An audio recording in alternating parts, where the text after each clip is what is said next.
So apparently the Access Virus TI, which is chilling here next to me, can do amazing dub techno chords, you know, that iconic big modulated chords that we all love so much in this genre, which comes to no surprise given the Virus TI is a beast of a synth.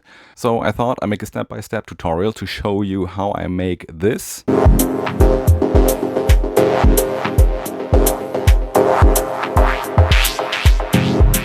Sound using the Access Virus TI. So the technique is not specific to the virus which you see in this video. However, your synth needs to have a few features to make this technique work. It needs to have a bandpass filter, it needs to have a free LFO that you're not using for anything else, and this LFO needs to be assignable to the filter.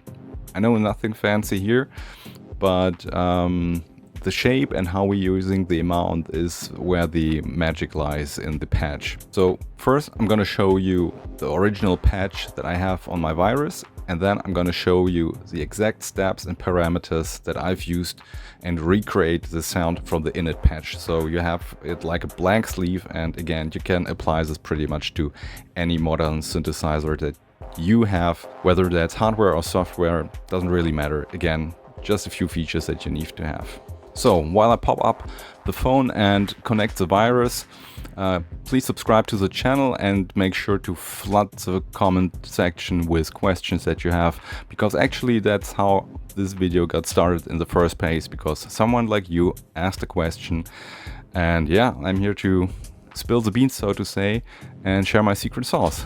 So I know it's a bit annoying that everybody's asking you to watch the video till the end, but stick with me. I got kind of a bonus tip, or maybe like taking the technique that you're about to learn a step further, and you need all the steps that we do before to get this technique working, which I'm going to show you at the end. So basically, if you skip, you're not having the patch to work with, though that really wouldn't make sense. And yeah, you can skip this part, but don't skip the actual steps and then watch the cool thing at the end.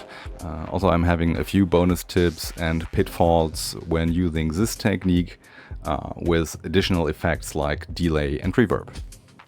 Alright, so here we are now with the virus, and I brought a keyboard, so instead of using the octatrack to control the virus or to sequence the virus, I'll be using the keyboard, playing some notes. So this is the actual sound from the video.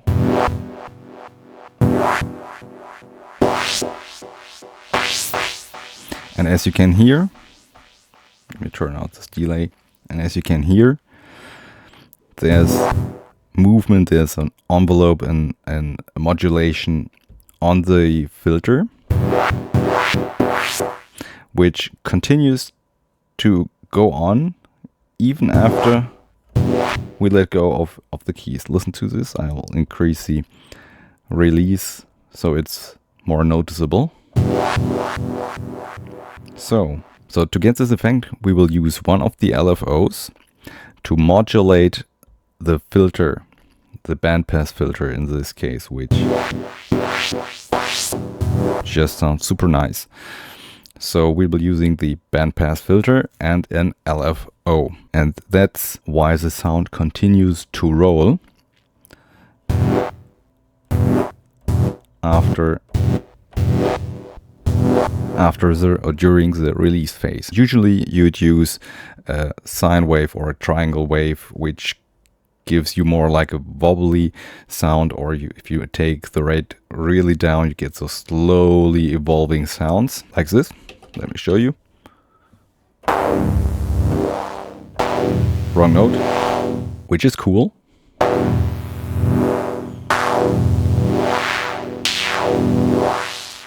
Actually, it's really cool too, but instead we will be using the saw wave, which has this sharp, snappy character, especially if we control it like this.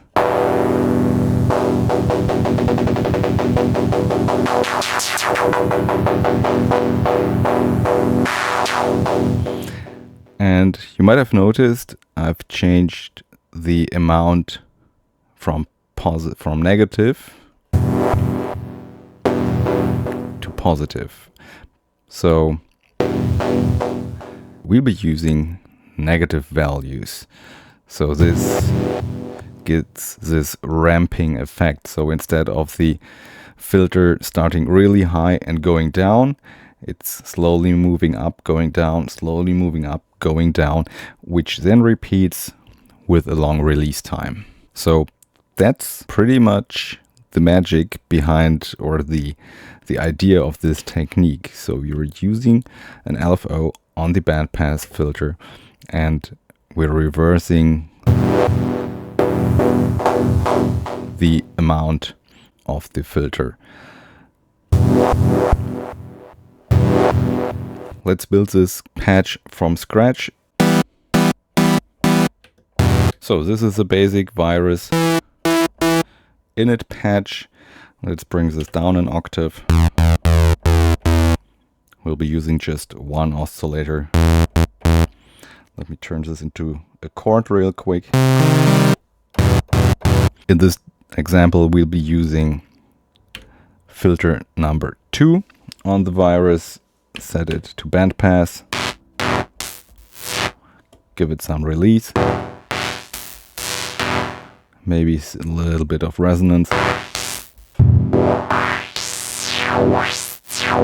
Sounding really nice already, but we need this movement. And to get this movement, we will be using LFO number 2, which, as you can see here, is already preset to go to cutoff frequencies, and we'll be using number 2, cutoff number 2, and we bring it down into the negative areas.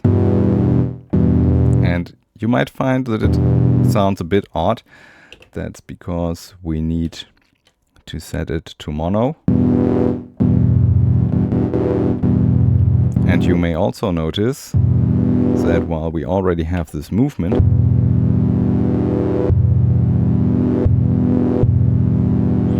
which we can clock, have it run free or clock. So we already have this nice ramping effect, but here's the but. As you can hear, it's kind of random. That's because the LFO is running in the background at a constant frequency, and every time we hit a note, we randomly hit the value that it's currently having. So we need to trigger its phase or synchronize its phase. It's depending on what synthesizer you're using. This may have different sounds, but every time we hit a note, the LFO restarts, and that's the function that you have to look for. All right, so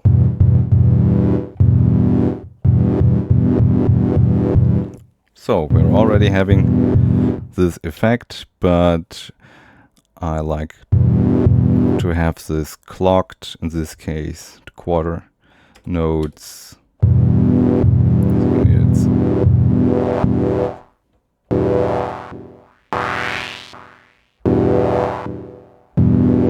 It's like a rebound coming up, and yeah, you can play around with the LFO tempo. 8 is also nice. Maybe a bit too fast, depending on the track tempo that you have. This may be too much.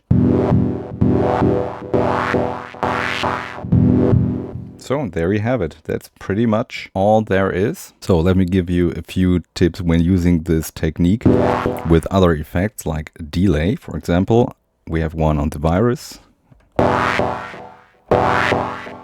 Let's clock it. So when you're using delay, use longer delay times, so it keeps traveling and leaves space for the actual sound so it can breathe. So the delay in a situation like this, so where you have very prominent main sound, should only be supporting the main sound. It should fill in the gaps and not try to steal its show, so to say. So let's try for longer delay times. Get some feedback in here.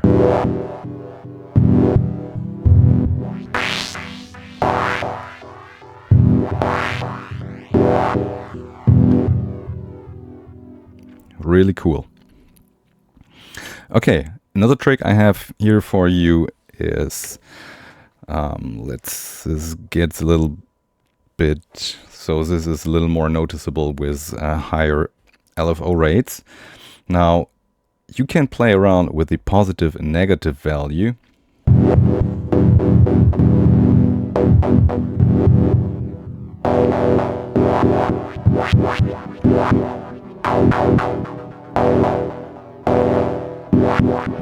So you could automate this with an LFO, or you can automate that in your DAW or any sequencer that you have, and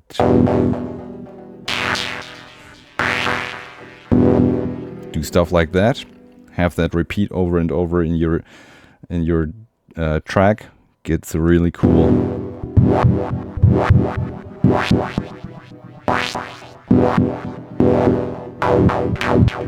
Really cool effect, and you can even build on this effect. Now this gets a little bit tricky for me to do live with 3 buttons and only 2 fingers or 2 hands, but you can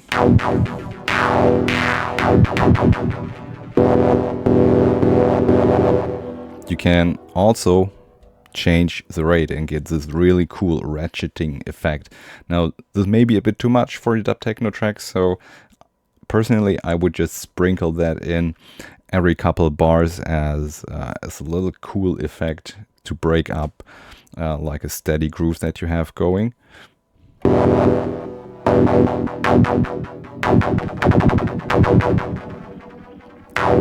And stick to a rather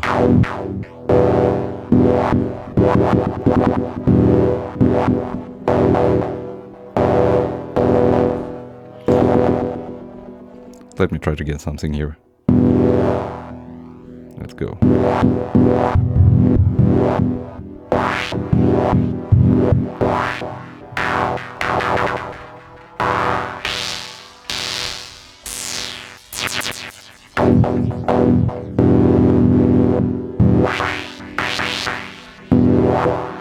Or you just sample a messy recording like this and chop it up and take the bits and pieces that you like and use a sampler instead of a synth. So this is basically how you make this beautiful dub techno, this evolving dub techno sound. Starting from the basic init patch using a bandpass filter, set the LFO to saw wave and apply negative amount on the filter cutoff frequency that you use to control this filter. Might not be this exact filter, maybe another one that you have on your synth. And yeah, then fine tune the cutoff depth, the amount that you send, and play around with the rate and everything, and just make a cool sound. And remember, with delay, it's always better to have it somewhere in the background, maybe even go ahead and turn down some of the highs. Really nice, so that the higher frequencies can really be on top of the more low-pass sounding notes. So the beauty of this technique is that it's really versatile. It works on most synths with similar features, so don't be afraid to experiment with the setup. And remember, it's just the beginning, so try incorporating this effect into your tracks, maybe using it every 4th bar or alternating between different settings to keep things interesting. Thank you so much for watching. Don't forget to subscribe and leave your questions in the comments. And yeah, keep happy producing. See you soon.